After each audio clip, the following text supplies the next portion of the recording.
আপনারা জানেন যে আমরা অনেক আগে থেকে এখানে কাজ শুরু করেছি। মেঘনা গ্রুপের স্টিল স্ট্রাকচার একটা প্রতিষ্ঠান, সেটা টিস্যু প্ল্যান্ট 2 নামে পরিচিত এখানে। তো এটা হলো 5 তলা একটা ভবন স্টিল স্ট্রাকচার। আমরা ভোর 5টা 10 মিনিটে আগুনের সংবাদ পাই। সংবাদ পাওয়ার সাথে সাথে আমাদের nearest fire station Sonargaon fire station সেটা এখানে আসে এবং আগুনের অবস্থা, আকার, প্রকৃতি এবং ভয়াবহতা দেখে সে সাহায্য চায় এবং তাকে সাড়া দিয়ে আমাদের আশেপাশের মোট 6টা স্টেশন থেকে 12টি ইউনিট আসে পরপর এবং এসে একযোগে কাজ করতে থাকি। তো আমাদের সাথে মেঘনা গ্রুপের যে ফায়ার ফাইটিং টিম, তারাও আমাদের সাথে কাজ করেছেন এবং আমরা সবাই মিলে কাজ করে আমরা আগুনকে মোটামুটি এখন আমাদের নিয়ন্ত্রণে আছে। আগুনটাকে আমরা নিয়ন্ত্রণে নিয়ে এসেছি।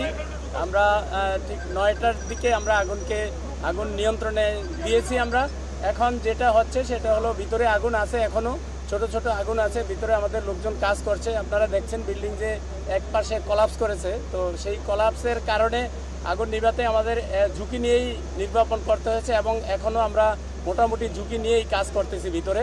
তো ভিতরে আর খুব বড় কোনো ফ্লেম বা বড় আগুন নাই, ছোট ছোট আগুন আছে, এগুলো আমরা নির্বাপন করতেছি।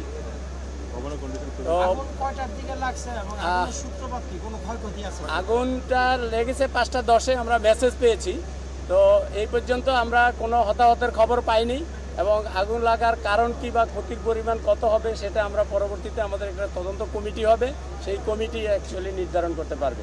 আপনার পুরো নাম? আমি মোহাম্মদ সালেউদ্দিন, উপপরিচালক ফায়ার সার্ভিস ও সিভিল ডিফেন্স, ঢাকা বিভাগ, ঢাকা।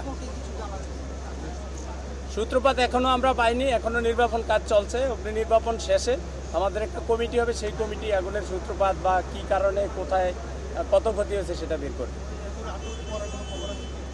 আমরা হতাহতের এখনো পর্যন্ত কোনো খবর পাইনি।